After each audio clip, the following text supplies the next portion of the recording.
Hello friends, स्वागत है आप सभी का खुशबू एकेडमी में। तो फ्रेंड्स, जैसा कि आप सभी लोग जानते हैं, जो आपकी क्लासेस चल रही हैं वो चल रही हैं फ्रेंड्स सीडीपी की। ठीक है, सीडीपी फ्रेंड्स यानी कि बाल विकास एवं शिक्षा शास्त्र। ठीक है, तो इसमें फ्रेंड्स मैंने आपको बता दिया था विकास की अवधारणाएं क्या होती हैं, विकास और वृद्धि में क्या डिफरेंस होता है, विकास किसे कहते हैं, वृद्धि किसे कहते हैं। ये सब चीज़ें जो हमारी और आपकी डिस्कस हो चुकी थी, और इन सभी पे मैंने आपको इससे रिलेटेड जितने भी क्वेश्चन आंसर आपके एग्जाम में पूछे गए थे वो भी मैंने सभी सॉल्व करा दिए। ओके, उसके बाद फ्रेंड्स आपका आता है बाल विकास के सिद्धांत क्या होते हैं, आनुवांशिकता क्या होती है, वातावरण का प्रभाव किस प्रकार से आनुवांशिकता पर पड़ता है। ठीक है, इसके बाद फ्रेंड्स मैंने आपको सोशलाइजेशन पढ़ाया था, सोशलाइजेशन की क्या प्रक्रिया होती है, सोशलाइजेशन किसे कहते हैं। ठीक है, इसके बारे में भी सारी चर्चाएं हो चुकी थी। जो आज की क्लास है फ्रेंड्स वेरी मोस्ट इम्पॉर्टेंट है, जो है पियाजे, कोलबर्ग एंड वाइगोस्की के सिद्धांत के बारे में आज की क्लास में हम चर्चा करेंगे। अगर आपने पिछले एग्ज़ाम जैसे जो हो गया है एग्ज़ाम आपका 2024 जो जनवरी में एग्ज़ाम हुआ था, सॉरी फ्रेंड्स जो जुलाई में एग्ज़ाम हुआ था, उसमें अगर आपने एग्ज़ाम दिया होगा या फिर आपका जनवरी में भी एग्ज़ाम हुआ था, तो आप लोगों को एक आइडिया लग गया होगा कि किस प्रकार से एग्ज़ाम में क्वेश्चन आंसर देखने को मिलते हैं। तो हर बार एग्ज़ाम में जो पियाजे हैं, कोलबर्ग हैं, वाइगोस्की, इनसे ज़रूर 3 या 4 क्वेश्चन हमेशा हर बार पूछे जाते हैं। तो आप समझ ही सकते हैं आज की क्लास कितनी ज़्यादा इंपॉर्टेंट है आपके एग्ज़ाम के लिए। ओके, तो सभी से रिक्वेस्ट है कि चैनल को सब्सक्राइब, वीडियो को लाइक कर लीजिए, और इसके आगे की जो क्लासेस हैं हम स्टार्ट करते हैं। ठीक है, तो चलिए हम टॉपिक पे चलते हैं। बात करते हैं फ्रेंड्स। देखिए, मानव विकास की वृद्धि एवं विकास के कई आयाम होते हैं। ठीक है, एक आयाम नहीं होते, इसके कितने कई आयाम होते हैं। मैंने आपको आगे क्लास में बताया भी था 3 आयाम के बारे में। विकास की विभिन्न अवस्थाओं में बालकों में विविध प्रकार के गुण एवं विशेषताएं पाई जाती हैं। इसका अध्ययन जो है मनोवैज्ञानिकों ने विकास की अवस्थाओं के संदर्भ में किया है, जो सिद्धांत के रूप में हमारे सामने है। विकास की जो अवस्थाओं से संबंधित सिद्धांतों के देने वाले वैज्ञानिकों में पियाजे हैं, कोलबर्ग हैं और वाइगोस्की का नाम उल्लेखनीय है। ठीक है, किसका किसका फ्रेंड्स, इसमें मैंने आपको बताया है विकास की अवस्थाओं से संबंधित। ये जो मनोवैज्ञानिक मैंने आपको बताया ना, जीन पियाजे, कोलबर्ग और वाइगोस्की, ये किस लिए हैं, ये विकास की अवस्थाओं से संबंधित है। ठीक है, किस चीज़ की फ्रेंड्स, याद रखिएगा, विकास की अवस्थाओं से संबंधित है वाइगोस्की, जीन पियाजे और कोलबर्ग। ओके, अब देखिए हम सबसे पहले बात करते हैं जीन पियाजे के बारे में। जीन पियाजे का संज्ञानात्मक विकास का सिद्धांत क्या कहता है। तो देखिए, जीन पियाजे जी हैं, ये स्विट्जरलैंड के एक मनोवैज्ञानिक हैं। ओके, कहाँ के रहने वाले हैं, ये स्विट्जरलैंड के रहने वाले वैज्ञानिक हैं। बालकों में बुद्धि का विकास किस प्रकार से होता है, यह जानने के लिए उन्होंने अपने स्वयं के बच्चों को अपनी खोज का विषय बनाया। उन्होंने किसको विषय बनाया, अपने ही बच्चे को, अपने ही संतान को उन्होंने खोज का एक विषय बनाया। ठीक है, बच्चे जैसे जैसे बड़े होते गए उनके मानसिक विकास संबंधित क्रियाओं का वे बड़ी बारीकी से अध्ययन करते रहे। ठीक है, उन्होंने जो भी प्रयोग किया उन्होंने वो अपने ही बच्चों पर प्रयोग किया। ठीक है, जो भी उन्होंने डिस्कवरी की अपने बच्चों पे की, और अपने बच्चों पे क्या किया, उन्होंने एक मानसिक विकास से संबंधित क्रियाओं का वे बड़ी बारीकी से अध्ययन करते रहे। और इस अध्ययन के परिणाम स्वरूप उन्होंने क्या पाया कि जिन विचारों का प्रतिपादन किया उन्हें पियाजे के मानसिक या संज्ञानात्मक विकास के सिद्धांत के नाम से जाना गया। ठीक है, उन्होंने जो भी प्रयोग किया अपने बच्चों के ऊपर, उसे किस नाम से जाना गया, संज्ञानात्मक विकास के सिद्धांत के नाम से जाना गया। ओके, तो ये आप लोगों को याद हो गया, कंफर्म हो गया ना। इतना इजी सा टॉपिक था। जो जीन पियाजे का सिद्धांत है वो क्या है, संज्ञानात्मक विकास का सिद्धांत है। ओके, और उन्होंने किसके ऊपर खोज किया था, इन्होंने अपने बच्चों के ऊपर खोज किया था, और एक स्विट्जरलैंड के मनोवैज्ञानिक थे। ओके, तो चलिए इसके आगे हम बढ़ते हैं। इसके आगे देखिए फ्रेंड्स, यहाँ पे दिया गया है संज्ञानात्मक विकास का तात्पर्य है बच्चों के सीखने और सूचनाओं, बच्चों के सीखने से और उसकी जो सूचनाएं हैं उसको एकत्रित करने के तरीकों से है। बच्चे किस प्रकार से सीख रहे हैं और किस प्रकार से बच्चे जो सूचनाएं हैं, जो भी डाटा है, उसको किस प्रकार से कलेक्शन कर रहे हैं। ओके, और डाटा किसी भी प्रकार का हो सकता है। ठीक है, इसमें अवधान में वृद्धि, प्रत्यक्षीकरण, भाषा, चिंतन, स्मरण शक्ति और तर्क शामिल है। बच्चे किस प्रकार से अपनी भाषा को सीख रहे हैं, किस प्रकार से उनकी मेमोरी काम कर रही है, ठीक है, उसमें स्मरण शक्ति किस प्रकार से है, वो किस प्रकार से चिंतन कर रहे हैं, उनका विकास किस प्रकार से हो रहा है, वो उनके अंदर वृद्धि किस प्रकार से हो रही है, उनके अंदर शक्ति और उनके अंदर रीजनिंग किस प्रकार से, ठीक है, इन सब चीज़ों पे वहाँ पे क्या हो रहा है, बात करी जा रही है।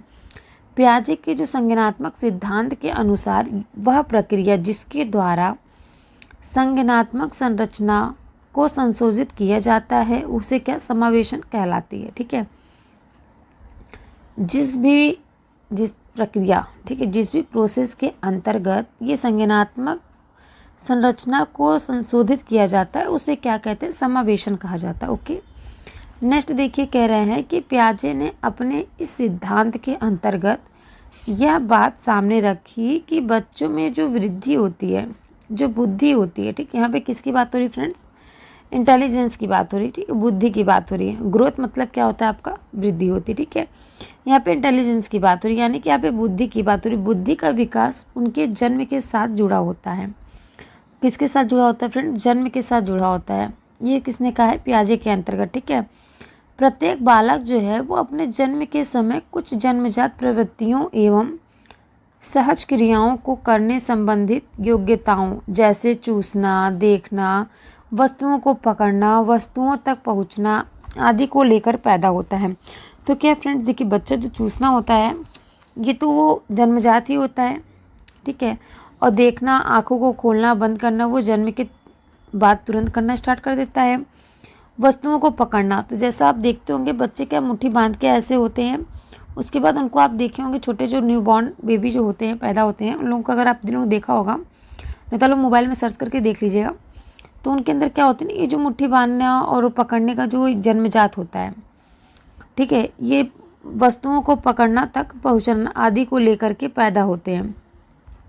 अतः हम बात करें जन्म के समय जब बालक के पास बौद्धिक संरचना के रूप में इसी प्रकार की क्रियाओं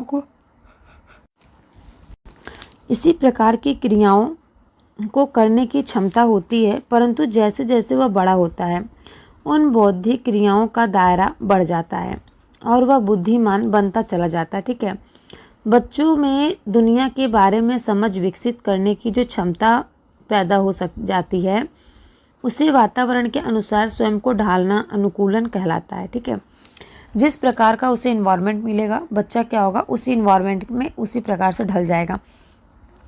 जैसा कि फ्रेंड्स आप लोगों ने देखा होगा, जो उनकी मातृभाषा, क्षेत्र भाषा और उनकी जो राज्य की भाषा होती है वो क्या होती है, जो अपने आसपास सुनते हैं, जो अपने माँ से सुनते हैं, उनकी जो मदर टंग होती है। ठीक है, ये सब बच्चे क्या होते हैं, अपने वातावरण के अनुसार स्वयं को ढालना अनुकूलन कहलाता है।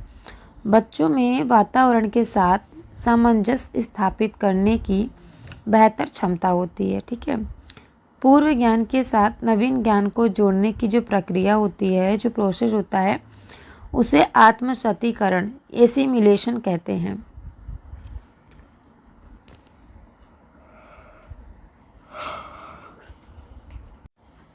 तो देखिए फ्रेंड्स, यहाँ पे कह रहा है स्कीमा, अर्थात स्कीमा मतलब क्या होता है, ज्ञान में परिवर्तन करना। ठीक है, ज्ञान में परिवर्तन करना क्या कर देता है, प्रारंभ कर देता है।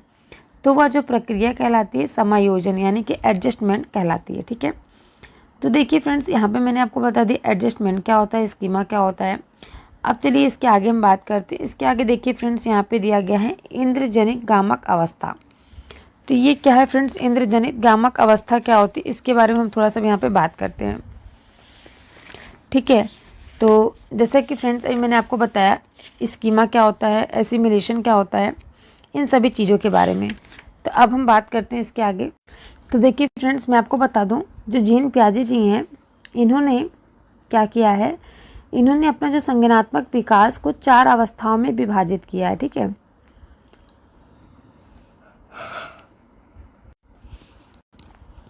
अब चलिए हम बात करते हैं इनकी 4 अवस्थाएं जो हैं वो कौन कौन सी हैं।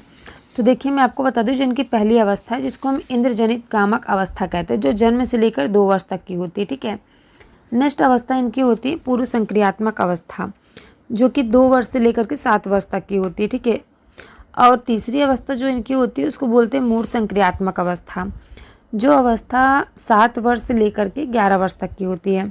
इसके बाद फ्रेंड्स आपके आती है चौथी अवस्था, जिसको हम औपचारिक अवस्था या फिर अमूर्त संक्रियात्मक अवस्था कहते हैं, जो होती है 11 वर्ष से 18 वर्ष तक की साल की अवस्था। ठीक है फ्रेंड्स, अब चलिए हम एक एक करके बात करते हैं। फर्स्ट जो आपका दिया गया है इंद्रजनित गामक अवस्था, इसमें क्या होता है, ये जो होती है अवस्था ये आपके जन्म से लेकर के 2 वर्ष तक की अवस्था होती है। और इस अवस्था के जो बालक होते हैं, जो भी बच्चे होते हैं, वो क्या करते हैं, मानसिक क्रियाएं इंद्रजनित गामक क्रियाओं के रूप में ही संपन्न होती हैं। ओके, नेक्स्ट कह रहा है कि भूख लगने की जो स्थिति होती है उसमें बालक रोकर व्यक्त करता है। क्या आपको पता है जो बच्चा 2 वर्ष से कम है, जन्म से लेकर 2 वर्ष तक, क्या वो बच्चा बता के रो सकता है कि मुझे भूख लगी है?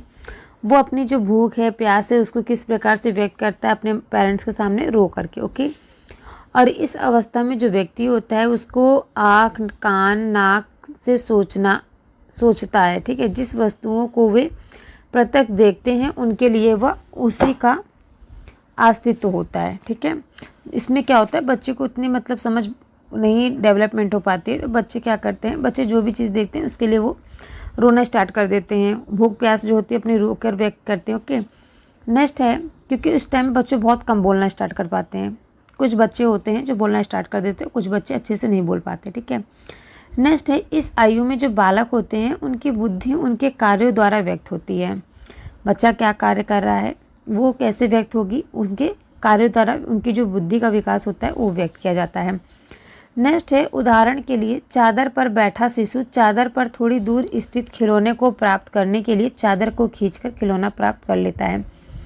तो देखिए यहाँ पे जैसा एग्जाम्पल इन्होंने दिया है जिन प्याजे जिन्हें, ये कह रहे हैं कि जैसे अगर कोई बच्चा है, कोई शिशु है, शिशु यानी कि जो जन्म से लेकर 2 वर्ष तक का जो बच्चा है, वो किसी चादर पर बैठा है और उसी चादर पे क्या है, थोड़ा कुछ दूरी पर उसका खिलौना रखा हुआ है।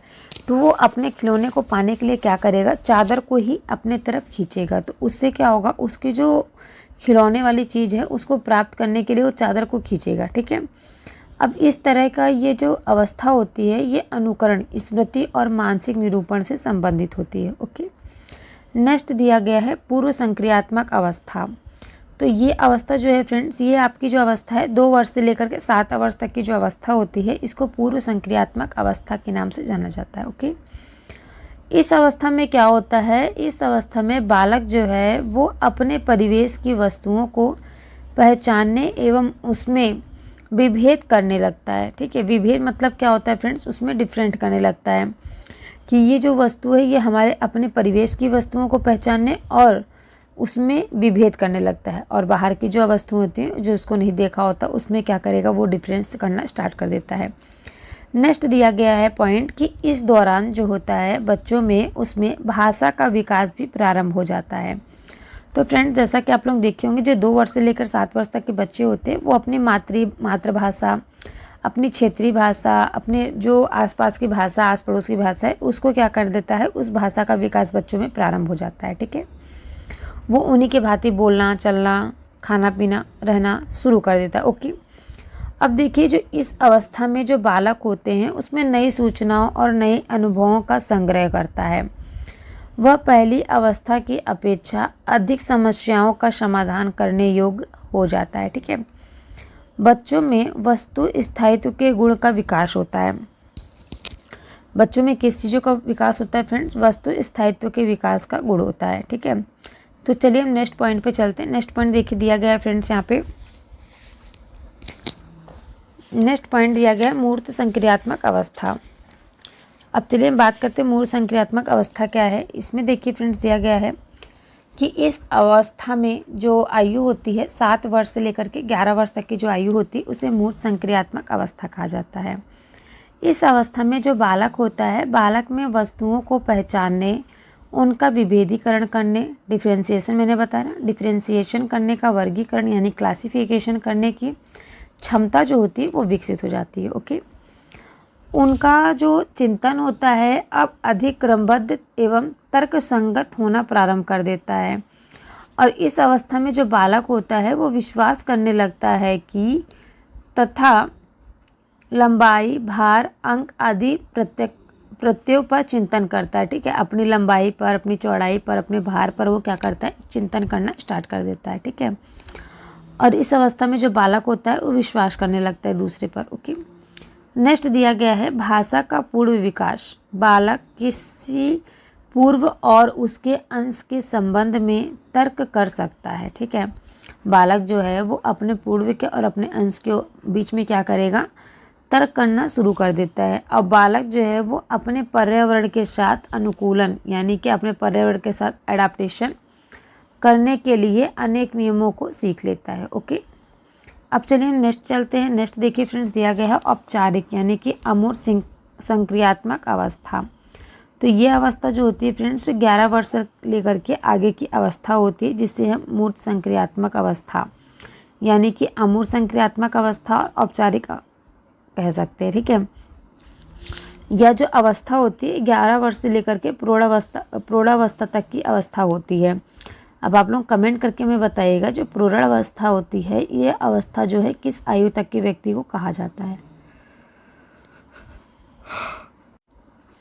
ठीक है, इस अवस्था में क्या होता है, भाषा संबंधित योग्यता तथा संप्रेषणशीलता जिसे कम्युनिकेशन क्या बोलते हैं फ्रेंड्स, कम्युनिकेशन का विकास अपनी ऊंचाई को छूने लगता है। ठीक है, और इस अवस्था में जो व्यक्ति होते हैं वो अनेक संक्रियात्मक को संगठित कर उच्च स्तर के संक्रियात्मक का निर्माण कर सकता है और विभिन्न प्रकार की समस्याओं के समाधान के लिए अमूर्त नियमों का निर्माण कर सकता है। ओके, बालक में अच्छी तरह से सोचने, समस्या समाधान करने एवं निर्णय लेने की जो क्षमता होती है उसका विकास हो जाता है।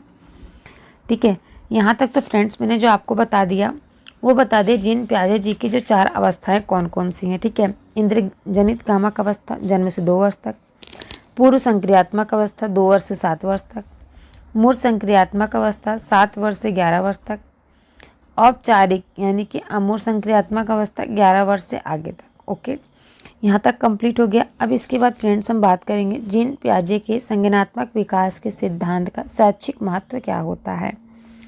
तो चलिए नेक्स्ट पॉइंट पे चलते हैं। नेक्स्ट पॉइंट देखिए फ्रेंड्स, यहाँ पे दिया गया है जीन पियाजे के संज्ञानात्मक विकास के सिद्धांत का शैक्षिक महत्व क्या होता है। फर्स्ट पॉइंट दिया गया है कि पियाजे के अनुसार संज्ञानात्मक या मानसिक विकास निरंतर चलने वाली प्रक्रिया है। बालक जो होता है वो बालकों का मानसिक विकास धीरे धीरे एक सोपान क्रम के तहत होता रहता है। बालकों का जो मानसिक विकास है वो किस प्रकार से होता है, वो धीरे धीरे एक सोपान क्रम के तहत होता है। ठीक है, अध्यापक को पहले बालकों के मानसिक विकास की अवस्था का निर्धारण करना चाहिए। ओके, ना कि उनकी मानसिक विकास की जो अवस्था होती है उसका निर्धारण करना चाहिए, तब उसे शिक्षित करने हेतु योजना बनानी चाहिए। ओके, नेक्स्ट देखिए फ्रेंड्स, दिया गया है कि तार्किक चिंतन के विकास में बाल्यावस्था महत्वपूर्ण कड़ी मानी जाती है। तार्किक चिंतन के विकास के लिए कौन सी अवस्था महत्वपूर्ण मानी जाती है, ऐसे भी आपके एग्जाम में क्वेश्चन दे दिया जाता है। तो जो तार्किक चिंतन के विकास में है वो बाल्यावस्था महत्वपूर्ण कड़ी मानी जाती है। अतः हम बात करें, शिक्षकों को बच्चों में तार्किक क्षमता बढ़ाने का प्रयास करना चाहिए। ओके, नेक्स्ट कह रहा है कि वर्ग में समान रुचि के विद्यार्थियों को छोटे छोटे समूहों में विभाजित कर उनमें विचार विनिमय एक्सचेंज ऑफ थॉट्स के माध्यम से तार्किक स्वयं सुधारने का पर्याप्त अवसर देना चाहिए। ठीक है, बच्चों को किस प्रकार का अवसर देना चाहिए ताकि बच्चे जो हैं वो अपनी गलती करने एवं उसमें स्वयं सुधार करने का अवसर प्राप्त कर सके। ठीक है, जिसको हम एक्सचेंज ऑफ थॉट्स कहते हैं, विचार विनिमय। ओके, नेक्स्ट कह रहा है कि शिक्षकों को प्रयोगात्मक शिक्षा एवं व्यवहारिक शिक्षा, कौन कौन सी शिक्षा फ्रेंड्स, प्रयोगात्मक शिक्षा और व्यवहारिक शिक्षा पर बल देना चाहिए।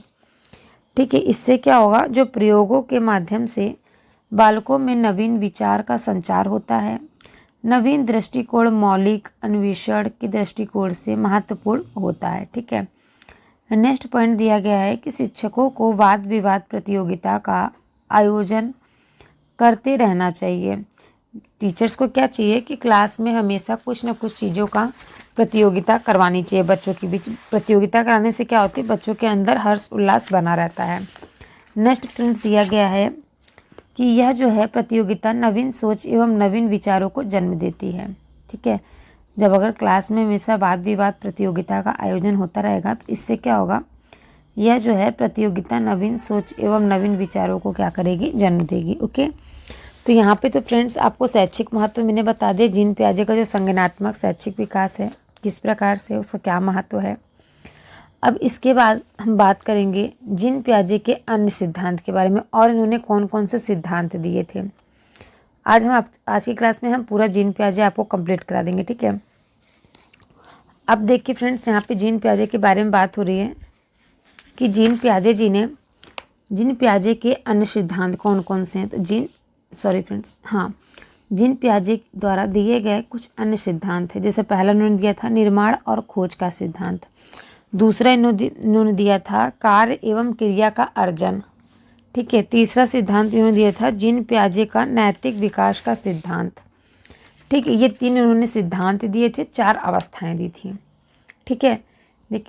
देखिए फ्रेंड्स, एकदम छोटा सा टॉपिक है। जीन पियाजे जी जो हैं वो जो है स्विट्जरलैंड के मनोवैज्ञानिक हैं। इन्होंने 4 अवस्थाएं दी हैं, चारों अवस्थाएं मैंने आपको बता दी।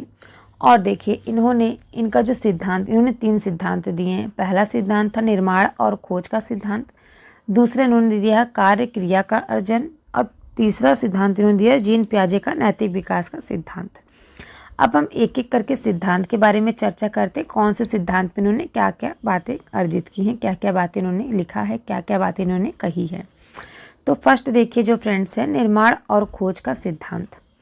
इसमें ये कह रहे हैं कि प्रत्येक बालक जो है वो अपने अनुभव को अर्थपूर्ण बनाने के लिए क्रियाशील होता है। वह यह जानने के लिए प्रयत्नशील होता है कि उसके विचार संबंध पूर्वक मेल खाते हैं या नहीं, ठीक है। उसके विचार जो है वो एक दूसरे से मेल खाते हैं या नहीं, ठीक है। बच्चे उन व्यवहारों और विचारों की समय समय पर खोज और निर्माण करते हैं जिन व्यवहारों और विचारों का उन्होंने कभी पहले प्रत्यक्ष नहीं किया होता है, ठीक है। पियाजे जी जो हैं, पियाजे का विचार है कि ज्ञानात्मक विकास केवल नकल न होकर खोज पर आधारित होता है, ठीक है। पियाजे जी क्या कहते हैं, जो बच्चों का ज्ञानात्मक विकास होता है वो केवल नकल पर न होकर के खोज पर आधारित होता है, ठीक है। बच्चे जितना खुद से खोजबीन के माध्यम से सीखेंगे उतना ही क्या होगा, उनको वो चीज़ें कभी जल्दी भूलेंगी नहीं और वो उनको अच्छे से स्मरण हो जाएंगी, ठीक है। नवीनता या खोज को उद्दीपक अनुक्रिया सामान्यीकरण के आधार पर नहीं समझाया जा सकता है। उदाहरण के लिए यह जो है वो 4 साल का एक बालक है, यदि भिन्न भिन्न आकार के प्याले को प्रथम बार क्रमानुसार लगा देता है तो यह क्या कहलाती है, यह उसकी बौद्धिक वृद्धि की खोज और निर्माण से संबंधित है, ठीक है फ्रेंड्स। इन्होंने देखिए क्या बताया है कि इन्होंने कहा है खुद से निर्माण करें, बच्चे खुद से निर्माण करें, खुद से खोजबीन के माध्यम से बच्चे सीखेंगे और जो इनकी बौद्धिक क्षमता है वो क्या होगी, स्ट्रॉन्ग होगी, ठीक है। तो अब चलिए फ्रेंड्स, यहाँ पे मैंने बता दिया आपको निर्माण और खोज का सिद्धांत। अब नेक्स्ट पॉइंट दिया गया है इसमें कार्य क्रिया का अर्जन। इसमें क्या कह रहा है, इसमें देखिए जो जीन पियाजे जी का जो है सिद्धांत है, सेकंड सिद्धांत क्या कह रहा है कि कार्यात्मक क्रिया का जो तात्पर्य है उस विशिष्ट प्रकार की मानसिक दिनचर्या से है जिसकी मुख्य विशेषता क्या होती है, उत्क्रमणशीलता होती है, ठीक है। नेक्स्ट कह रहा है कि प्रत्येक कार्यात्मक क्रिया जो है क्रिया का एक तर्क विपरीत प्रभाव होता है, ठीक है। उदाहरण के लिए जैसे मैं आपको बता दूं, एक मिट्टी के चक को 2 भागों में तोड़ना, ठीक है। एक मिट्टी का जो चक्र होता है, चक्र आप लोगों ने देखा ना, चक्र कैसा होता है, जैसे आपने झंडे में देखा होगा बीच में 24 तीलियों की एक अशोक चक्र होती है ना, तो उस चक्र को 2 भागों में तोड़ना तथा 2 टुकड़े हुए भागों को पुनः एक पूर्ण चक्र के रूप में जोड़ना। मान लीजिए एक चांद है, उसको आधा आपने तोड़ दिया, पहले तो जुड़ा हुआ है, उसके बाद उसको तोड़ दिया, तोड़ने के बाद क्या उन्होंने बताया है, जोड़ना एक कार्यात्मक क्रिया है, ठीक है। कार्यात्मक क्रिया की सहायता से बच्चे क्या करते हैं, मानसिक रूप से वहाँ पुनः पहुँच सकते हैं जहाँ से उन्होंने कार्य प्रारंभ किया था। ओके, यहाँ तक आप सभी को समझ में आया। नेक्स्ट देखिए हम आगे बढ़ते हैं। नेक्स्ट देखिए दिया गया है बौद्धिक वृद्धि का जो केंद्र होता है इन्हें क्या कहते हैं, इन्हें कार्यात्मक क्रिया का अर्जन कहते हैं। ओके, नेक्स्ट दिया गया है फ्रेंड्स कि पियाजे का जो विचार है जब तक बालक किशोरावस्था तक नहीं पहुंच पाता है तब तक वो क्या करता है, भिन्न भिन्न विकास अवस्थाओं में भिन्न भिन्न वर्गों की कार्यात्मक क्रिया का अर्जन भी करता रहता है। नेक्स्ट कह रहा है कि एक विकास जो है वो अवस्था से दूसरी में पदार्पण प्रारंभ के लिए दो तथ्यों आवश्यक हैं। दो तथ्य कौन कौन से आवश्यक हैं फ्रेंड्स? पहला सात्मीकरण है, दूसरा है संतुलन स्थापित करना। ओके, ये दो प्रकार के क्या हैं इसमें, ये दो प्रकार के जो हैं, एक विकास अवस्था से दूसरी में पदार्पण करना, प्रारंभ करना। ठीक है, एक विकास से दूसरे में प्रारंभ करना है।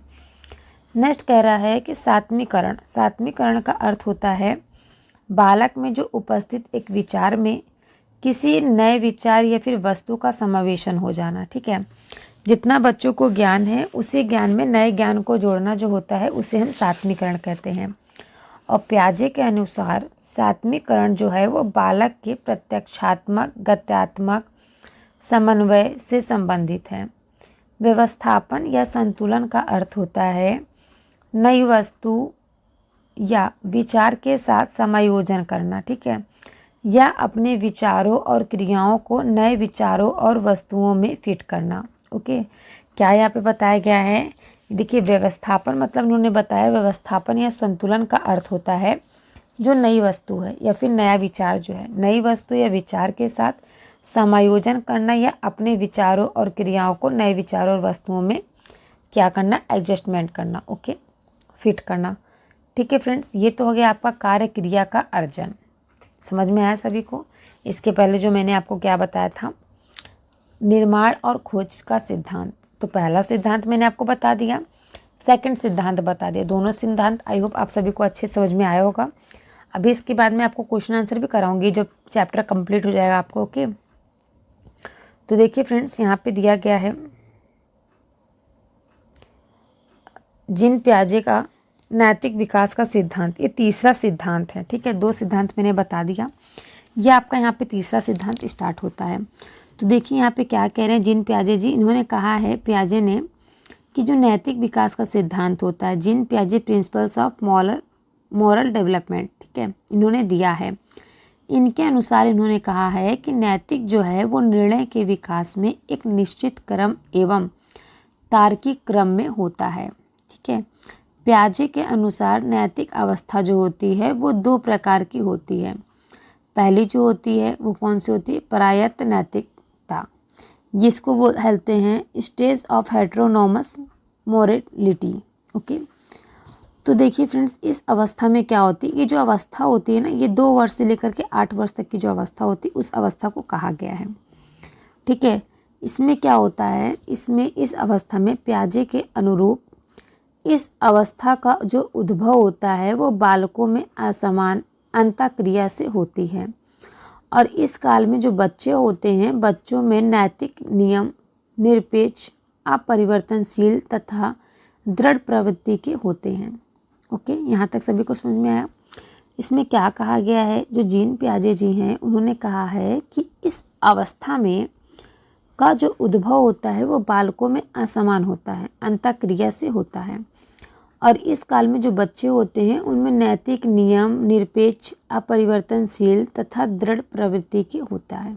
ओके, नेक्स्ट देखिए, इसके आगे हम बढ़ते हैं। ये देखिए यहाँ पे दिया गया है सेकंड जो है, ये जो मैंने आपको बताया ना, जीन पियाजे के नैतिक विकास का सिद्धांत। ओके, इस तीसरे पॉइंट में आपका जो है सेकंड पॉइंट ये है स्वायत्ता का सब नैतिकता। ठीक है, स्वायत्ता, यहाँ पे परायत्ता कहा गया है और यहाँ पे क्या कहा गया है, स्वायत्ता का सिद्धांत। स्वायत्ता नैतिकता क्या होती है, ऑटोनोमस मोरलिटी। इस अवस्था फ्रेंड्स जो होती है, इस अवस्था का जो बालक होता है वो 9 वर्ष से लेकर के 11 वर्ष तक की अवस्था होती है। कितने अवस्था तक फ्रेंड्स, 9 वर्ष से 11 वर्ष तक की अवस्था। और इस काल में जो नैतिकता होती है वो बच्चों के समकक्ष अर्थात मित्रों के बीच के संबंधों से विकसित होती है। जैसा कि आपने मित्रों के संबंधों के द्वारा न्याय का एक ऐसा दर्शन उभरता है जिससे क्या होता है, दूसरों के अधिकारों के संदर्भ में चिंता जो है वो पारस्परिक का भाव दिखाता है। बच्चों में सोचने की प्रवृत्ति होती है। नियम एवं कानून लागू करने द्वारा निर्मित किए गए हैं। ठीक है, तो फ्रेंड्स यहाँ तक जो आया आपका, इसमें क्या क्या बताया गया है, इसमें बताया गया है फ्रेंड्स, ये जो 9 वर्ष से 11 वर्ष तक की जो अवस्था होती है ना, इस काल में जो नैतिकता होती है वो बच्चों के समकक्ष अर्थात मित्रों के बीच संबंधों को क्या करता है, विकसित करता है। ठीक है, और अपने मित्रों के जो संबंध होते हैं, उनके मित्रों के जो संबंध होते हैं उनके द्वारा न्याय का एक ऐसा दर्शन उभरता है जिससे दूसरों के अधिकारों के संदर्भों में चिंता एवं पारस्परिकता का भाव दिखाई देता है। अब बच्चे क्या करते हैं, बच्चों में सोचने की जो प्रवृत्ति होती है वो नियम और कानून लागू करने द्वारा निर्मित किए गए होते हैं। ओके, तो आई होप फ्रेंड्स आज की क्लास आप सभी कैसी लगी कमेंट करके ज़रूर बताइएगा, और सभी से रिक्वेस्ट है कि चैनल को सब्सक्राइब, वीडियो को लाइक ज़रूर कीजिएगा। ठीक है, और जो फ्रेंड्स देखिए आपकी कल की क्लास होगी उसमें मैं आपको लॉरेंस कोहलबर्ग का नैतिक विकास की अवस्थाओं के बारे में बताऊंगी। इसकी क्या अवस्था है, इसकी क्या क्या सिद्धांत है, कितने प्रकार के होते हैं, किस प्रकार से इसमें क्या क्या गुण हैं, क्या क्या दोष हैं, और उन्होंने क्या क्या चीज़ें बताई हैं। ठीक है, इन सभी चीज़ों के बारे में कल की क्लास में हम चर्चा करेंगे। आज के लिए बस इतना ही, मिलते हैं नेक्स्ट क्लास में। और सभी से रिक्वेस्ट है कि जितना भी आप लोगों को मैंने बताया है आप लोग क्वेश्चन पेपर एक बार सॉल्व कीजिएगा अपने आप से, और मैं कल की क्लास में जो है आपको क्वेश्चन पेपर इसका सॉल्व करा दूंगी, जिन प्याजे से रिलेटेड जितने भी क्वेश्चन आंसर आपके एग्जाम में पूछे गए हैं। ठीक है, और अगर आपको कुछ भी नहीं आ रहा है, कोई भी चीज़ आपको प्रॉब्लम है तो आप कमेंट करके हमसे पूछ सकते हैं। मैं हमेशा आपसे कहती हूँ कहीं से भी कुछ भी प्रॉब्लम है, हिंदी पेडागोजी से लेके CDPC। ओके, तो यह जो वाइगोस्की हैं इन्होंने सामाजिक सांस्कृतिक सिद्धांत का एक भाग है, और इसके अंतर्गत वाइगोस्की ने एक संप्राप्त दिया था जिसका नाम था स्कैफोल्डिंग, सहारा देना। स्कैफोल्डिंग मतलब होता है, स्कैफोल्डिंग का अर्थ होता है जब बच्चा किसी समस्या के समाधान के लिए किसी वयस्क या साथी के मार्गदर्शन की उपस्थिति में कार्य करता है तो वह प्रक्रिया जो होती है उसको हम स्कैफोल्डिंग कहते हैं। या जब बच्चा किसी समस्या के समाधान का हल किसी की सहायता मार्गदर्शन में करता है तो वह प्रक्रिया जो होती है सहारा देना यानी कि स्कैफोल्डिंग कहलाता है, जिसको हम पाड़े या ढांचा कहते हैं। जैसे कि फ्रेंड्स मैं आपको बता दूं,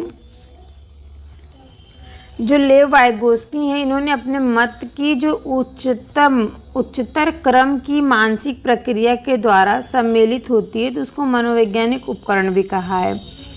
तो देखिए यहाँ पे बताया इन्होंने स्कैफोल्डिंग का मतलब क्या होता है, जब कोई बच्चा कोई भी कार्य कर रहा है उसको उसमें कुछ समझ में नहीं आ रहा है, अगर वो किसी बड़े की सहायता लेता, अपने टीचर की सहायता लेता, अपने पेरेंट्स की सहायता लेते हैं, तो वो क्या होता है, उस सहायता जो मार्गदर्शन में करता है तो वह व्यक्ति क्या कहलाएगा, वो प्रक्रिया सहारा देना कहलाएगा। ठीक है, और इस समस्या समाधान का जो हल करता है उसको मार्गदर्शन करना कहा जाएगा। तो आई होप फ्रेंड्स यहाँ तक आप सभी को समझ में आ गया होगा। अब देखिए फ्रेंड्स, इसके बाद में आपको बता देती हूँ किस प्रकार से एग्ज़ाम में क्वेश्चन आंसर पूछे गए हैं। ठीक है, तो चलिए हम क्वेश्चन आंसर पर चलते हैं। तो चलिए फ्रेंड्स, अब मैं आपको क्वेश्चन आंसर कराती हूँ। फर्स्ट क्वेश्चन देखिए दिया गया है जो आपका सीटेट जून 2011 में पूछा गया था। तो क्वेश्चन है फ्रेंड्स कि बच्चे दुनिया के बारे में अपनी समझ का सृजन करते हैं, इसका श्रेय किसको जाता है। ठीक है, फर्स्ट ऑप्शन दिया गया है पियाजे जी, सेकंड ऑप्शन दिया गया है पावलोव, थर्ड ऑप्शन दिया गया है कोहलबर्ग एंड फोर्थ ऑप्शन दिया गया स्किनर। तो बताइए जो बच्चे हैं वो अपनी दुनिया के बारे में अपनी समझ का जो सृजन करते हैं उसका श्रेय किसको दिया गया है। तो आप सभी को इसमें कौन सा ऑप्शन करेक्ट लग रहा है कमेंट करके ज़रूर बताइएगा। मैं आपको बताती हूँ, देखिए जिसका आंसर करेक्ट होगा वो है फर्स्ट आंसर। ठीक है, फर्स्ट आंसर इज द इसका करेक्ट आंसर। नेक्स्ट क्वेश्चन देखिए फ्रेंड्स दिया गया है, वह अवस्था जब बच्चा तार्किक रूप से वस्तुओं व घटनाओं के विषय में चिंतन प्रारंभ करता है।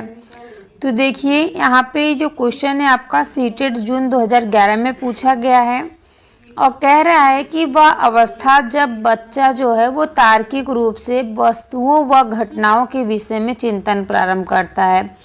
फर्स्ट ऑप्शन दिया गया है संवेदी प्रेरक अवस्था, सेकंड ऑप्शन दिया गया है औपचारिक संक्रियात्मक अवस्था। थर्ड ऑप्शन दिया गया है पूर्व संक्रियात्मक अवस्था एंड फोर्थ ऑप्शन दिया गया है मूर्त संक्रियात्मक अवस्था। तो इसमें आपका कौन सा ऑप्शन करेक्ट रहेगा कमेंट करके ज़रूर बताइएगा। मैं आपको बता दूं, देखिए जो वह अवस्था यहाँ पे बात हो रही वह कौन सी अवस्था होती है जब बच्चा जो है वो तार्किक रूप से वस्तुओं व घटनाओं के विषय में चिंतन करना प्रारंभ कर देता है। तो इसमें फ्रेंड्स आपका जो आंसर करेक्ट हो जाएगा वो हो जाएगा आपका मूर्त संक्रियात्मक अवस्था। ठीक है, और आप लोगों को अगर ये समझ में नहीं आ रहा है तो आप लोग एक बार जो मैंने आप लोगों को क्लास दी है वो क्लास वाली वीडियो आप लोग देख लीजिएगा, जिन पे आजे वाली, उसमें आपको काफ़ी अच्छे समझ में आ जाएगा। ठीक है, इसलिए मैं आपको कहती हूँ आप लोग ध्यान से क्लास अटेंड कीजिए, क्योंकि लास्ट में आपको जब मैं क्वेश्चन आंसर कराती हूँ तो आप लोग बोलते हैं कहाँ से ये क्वेश्चन आंसर आ गया। ओके, तो देखिए नेक्स्ट क्वेश्चन है यहाँ पे 43 क्वेश्चन नंबर। ये भी क्वेश्चन आपका सीटेट जून 2011 में पूछा गया है। बच्चों के बौद्धिक विकास की 4 विशिष्ट अवस्थाओं की पहचान की गई है।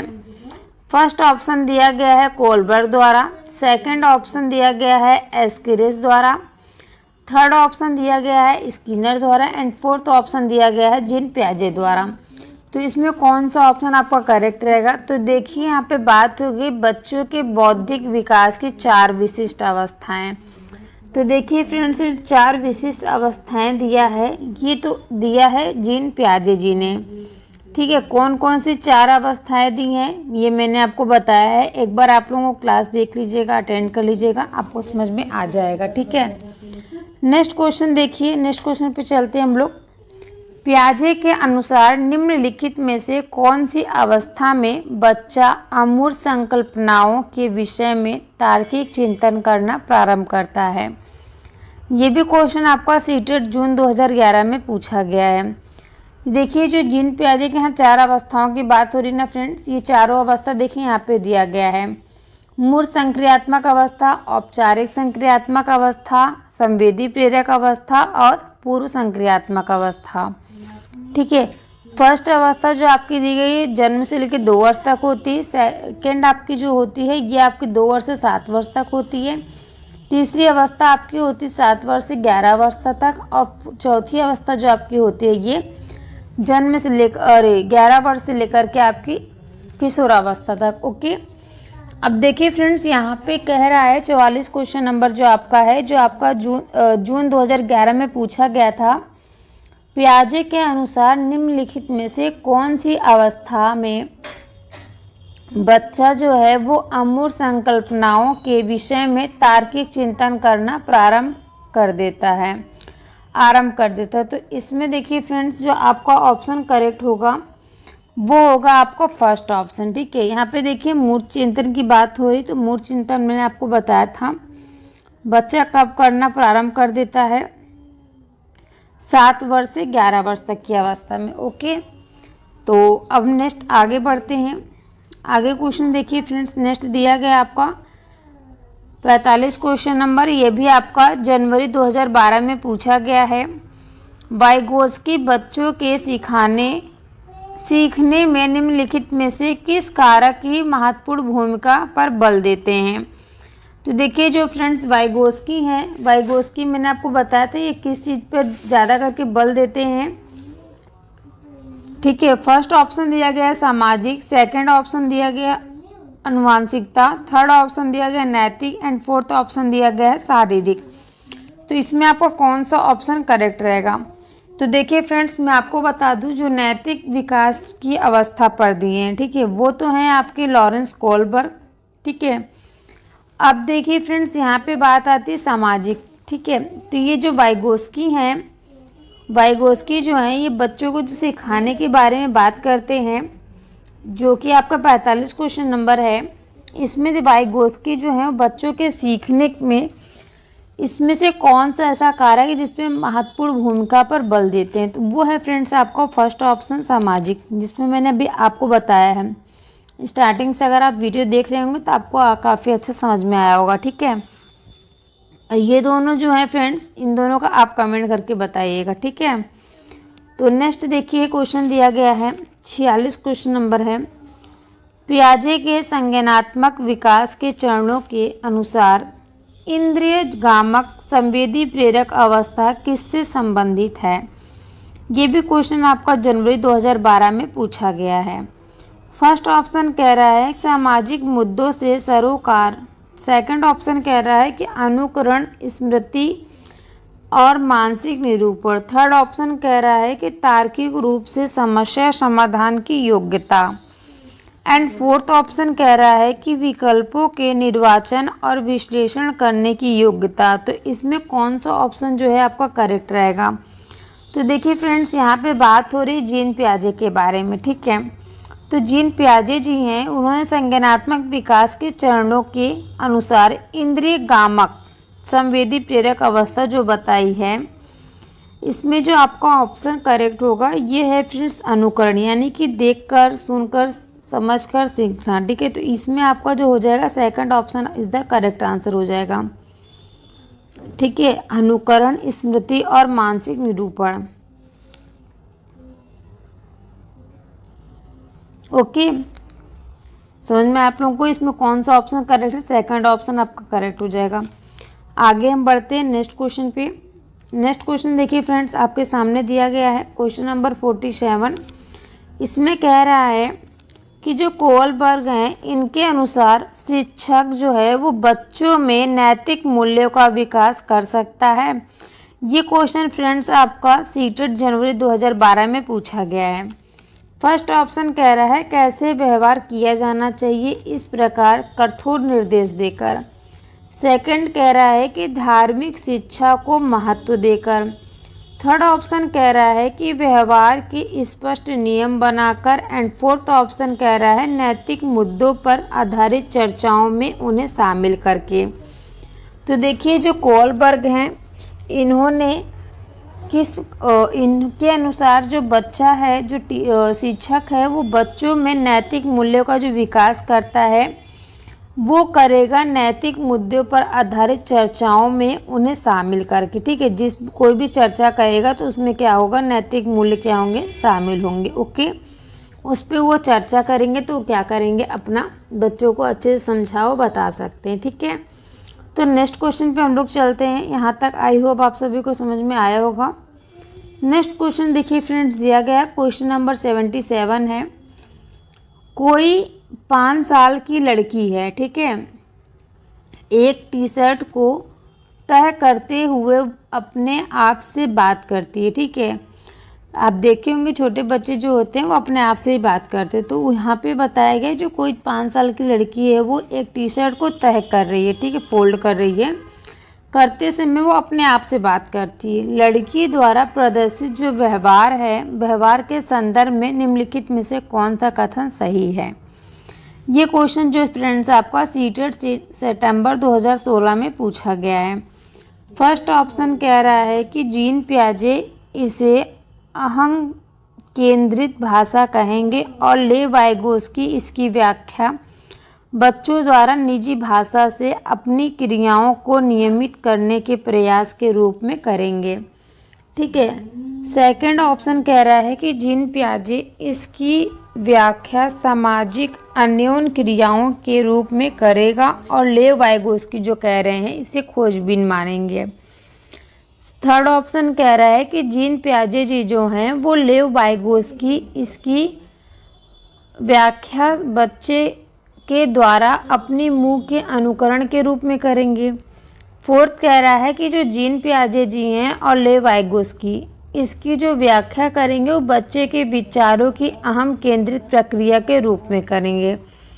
तो देखिए फ्रेंड्स, इसमें पूछा गया कौन सा कथन जो है वो सही है।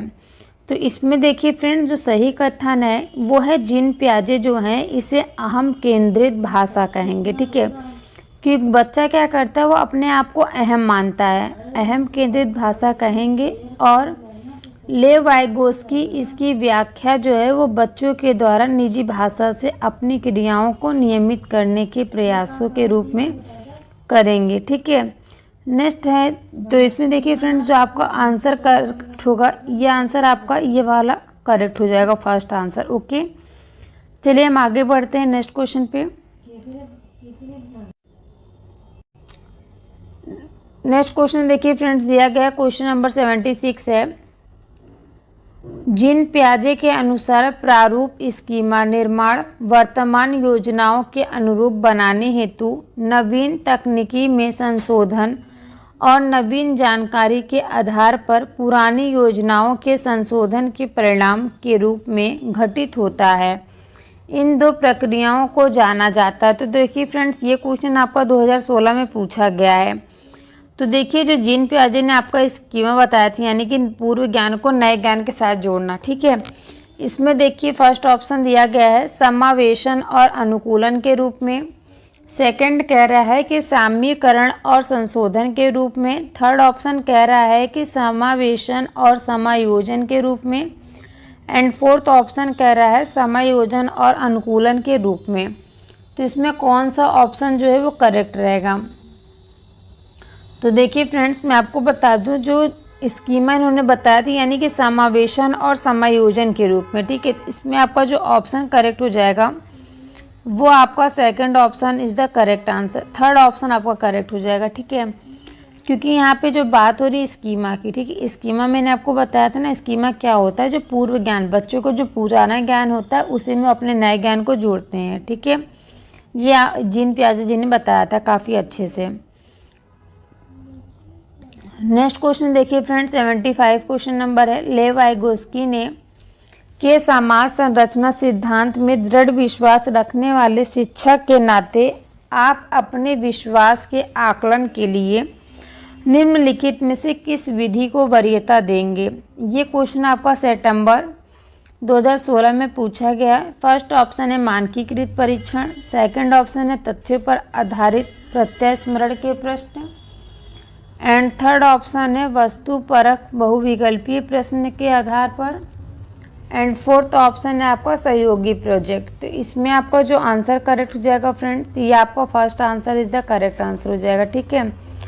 तो आई होप फ्रेंड्स आज की क्लास आप सभी कैसी लगी कमेंट करके ज़रूर बताइएगा, और जिसको अगर कोई भी डाउट है तो आप लोग कमेंट करके पूछ लीजिएगा। जो भी आपका डाउट है मैं क्लियर कर दूंगी। और जो आपकी देखिए मैथ की 2 क्लास अटेंड हुई है इस पे चैनल पे मेरे, आप लोग जाके देख लीजिएगा। और हिंदी ग्रामर के लिए मैं हमेशा आपको कहती, हिंदी ग्रामर की भी प्लेलिस्ट बन चुकी है और हिंदी पेडागोजी की भी आपकी प्लेलिस्ट बन चुकी है। तो आप लोग अपना जाकर के क्लास अटेंड कर लीजिए अच्छे से। सभी लोग क्लास को अटेंड कीजिए। कुछ भी डाउट है तो कमेंट करके पूछिए। सभी से रिक्वेस्ट है कि वीडियो को लाइक, चैनल को सब्सक्राइब जरूर कर लीजिएगा। मिलते हैं नेक्स्ट क्लास में। नेक्स्ट क्लास जो आपकी होगी फ्रेंड्स, नेक्स्ट क्लास में मैं आपको बताऊंगी बाल केंद्रित एवं प्रगतिशील शिक्षा की अवधारणा, concept of child centred and progressive education के बारे में, ठीक है।